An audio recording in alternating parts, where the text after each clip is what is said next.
कधी दाखल करताय आणि कोण येणार आहे?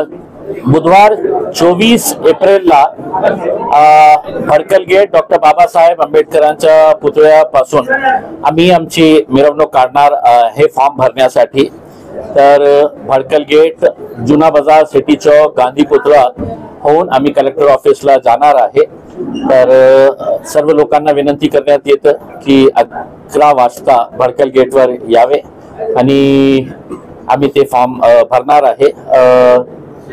अनेक दिवसापासून हे आम्ही वाट बघत होतो की आमच्या विरोधात कोण येणार आहे। इतकं मोठं त्यांची ताकद असूनही अमित शाह साहेब येऊन ही आणि त्या प्रकारे त्यांनी भाषण केलं होतं की इथून आम्हाला उखाडून फेकायचं आहे, मग त्यांनी का माघार घेतलेली आहे हेही एक प्रश्न त्यांच्या समोर आहे। तरी सुद्धा आज आमचे पालकमंत्री भुमरे साहेबांना तिकीट देण्यात आलेलं आहे। आमचे दुसरे मित्र जे आहे तेही निवडणुकी रिंगणात आहे। माझी अपेक्षा हेच आहे की येणारा काही दिवसामध्ये जेव्हा कॅम्पेनिंग खूप जोरात होणार आहे तर आपण चांगल्या मुद्द्यावर आपण हे इलेक्शन लढू। शहराला जिल्ह्यामध्ये आपण काय काय विकास कामं करू शकतो याच्या बाबतीत हे निवडणूक व्हायला पाहिजे। ते दिवस गेलेले आहे जिथे जेव्हा हिंदू मुस्लिम करायचं आणि फक्त जाती धर्माच्या नावावर आपण निवडणूक लढायचं।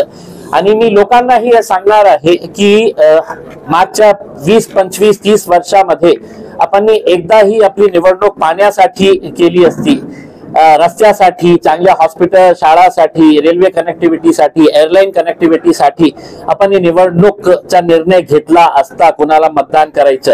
तर तुम्हीही तसं केलं नाही, म्हणून आज आपल्या ज्या शहरामध्ये आज 8-8 दिवसानंतर पाणी येत असेल तर त्याच्यासाठी फक्त लोकप्रतिनिधी जे आहे ते जबाबदार नाही, जे लोकप्रतिनिधी तयार करतं तेही तितके जबाबदार आहे। म्हणून माझी अपेक्षा हेच आहे की कोणताही चांगला कॅन्डिडेट असेल, आणि शिक्षणाची खूप आवश्यकता आहे। पार्लमेंट ही जागा आहे जिथे शिक्षित लोक पाठवण्याची आवश्यकता आहे, कारण तिथे देशाचे कायदे कानून तयार करण्यात येते। आणि तुम्ही अशिक्षित लोकांना तिथे पाठवले तर ते फक्त आकडे असणार आहे की माझ्याकडे 300 खासदार आहे पण कसलेही कामाचे नाही आहे। तुम्ही चांगले खासदारांना पाठवायचं असेल तर सगळं प्राथमिकता हे असायला पाहिजे तो किती शिकलेला आहे, ते लोकसभामध्ये बोलू शकतं का, तुमच्या मुद्द्यात ते बोलू शकतं का, ते बघून आपण मतदान करावं आणि जास्तीत जास्त संख्येने लोकांनी बाहेर येऊन मतदान करावं। कारण मला याची चिंता वाटते की लोकांचा विश्वास हे जे डेमोक्रेटिक प्रोसेसवर आहे, जे आपला इलेक्टोरल सिस्टम आहे त्याच्यावर संपत राहिलेला आहे। कारण लोकांचा विश्वास लोकप्रतिनिधीवर आता आपल्याला बघायला मिळत आहे कि हर दिन कम होता जा रहा है कि मैंने मेरे विश्वास के साथ इसको मत दिया था, ये पैसा लेकर है तो उधर भाग जा रहा है, फिर दूसरे दिन है तो पैसा लेकर या पद लेकर है तो तीसरी पार्टी में चले जा रहा है। तो ये बहुत ही खतरनाक मैं समझता हूँ देश के लिए। मैं किसी का नाम नहीं लिया है, मैं ये देश के लिए बोल रहा हूँ और मैं देश के लिए ये कह रहा हूँ कि इस देश के अंदर सबसे ज्यादा इलेक्टोरल रिफॉर्म्स को लाने की जरूरत है। नया जब पार्लियामेंट बनेगा, मुख्यमंत्री प्रधानमंत्री जो भी बनेंगे उनसे मैं अनुरोध करना चाहूंगा कि इस देश के अंदर सबसे बड़ी प्राथमिकता जो है वो इलेक्टोरल रिफॉर्म्स लाने की। वरना आज किसी ऑफिस के अंदर चपरासी की नौकरी अगर किसी को चाहिए तो उसको भी 8वीं और 10वीं या 11वीं पास होना लिखा जाता है उसके अंदर की मिनिमम क्वालिफिकेशन। फक्त देशामध्ये हे फील्ड आहे आमची फील्ड की ज्याच्यामध्ये अंगूठा छाप ही असेल तर तो लोकसभामध्ये जाऊन बसू शकतो। तर ते चेंज होण्याची आवश्यकता आहे। कुठेतरी एक मिनिमम क्वालिफिकेशन असायला पाहिजे राजनीतीमध्येही येण्यासाठी, मला हे वाटतं।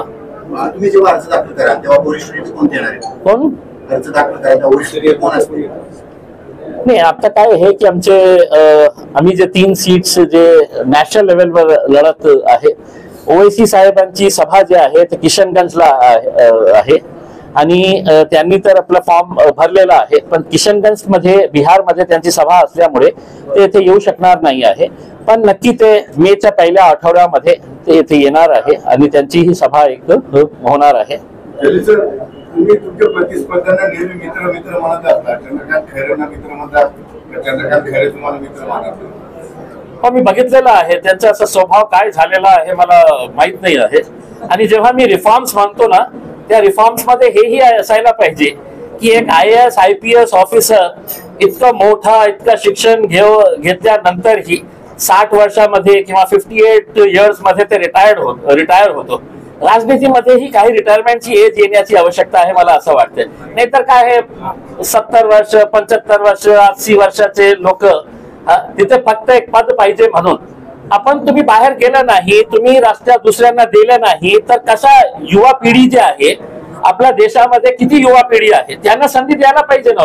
पण त्यांचा विषय अजूनही हिंदू मुसलमान खानबान आहे आणि तुम्ही पाण्याचा मुद्दा घेऊन चाललेला आहे.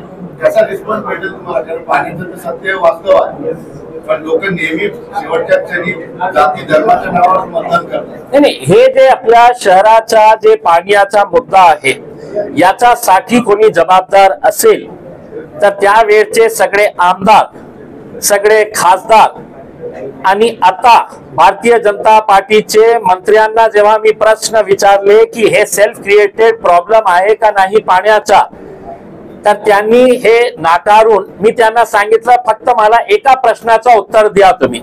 आणि माझा प्रश्न हे होता की हे समांतर नावाची कंपनी कुणाची होती, तर अतुल साळवे साहेबांनी सांगितलं की मला माहित नाही कोणाची होती. कराड साहेबांनी सांगितलं मेरे को क्या मालूम है किसकी कंपनी थी करके. याचा अर्थ हे आहे की हे लोकांना अंतरिक्ष मध्ये काय चाललेलं आहे हे माहित असतं. आणि 1600 कोटी रुपयाची कंपनी पाण्याची आपल्या शहरामध्ये कोणी आणलं होतं हे याच्या बाबतीत त्यांना माहित नाही, मुझे मालूम नाही. तर हे लोकांना मी सांगतो की हे कंपनी होती भारतीय जनता पार्टीचे राज्यसभाचे मेंबर ऑफ पार्लमेंट सुभाष चंद्रची कंपनी होती. आणि हे सगळे नेते मंडळी त्याच्यामध्ये पार्टनर झाले होते. महानगरपालिकाचे त्यावेळचे काही अधिकारी त्याच्यामध्ये पार्टनर झाले होते. म्हणून आज या शहराला पाण्याचा ते ताण सहन करावा लागत आहे फक्त हे चंडाल चौकडी जे आहे त्यांच्यामुळे आहे. संदीपन भुमरेंना उमेदवारी दिली आहे, लढाई कठीण झाली असं वाटतं. आता निवडणुकीमध्ये कोणीतरी येणार ना समोर, आणि कोणतीही निवडणूक सोपी नसते. तुम्हाला लोकांपर्यंत जायचं असतं, लोकांना भेटायचं असतं, दाखवायचं असतं की मी हे काम केलेलं आहे. कोणी ऍक्सेप्ट करतं कोणी नाही करत. तर आता आलेले आहे संदीपान भुमरे साहेब पण आलेले आहे, चांगली गोष्ट.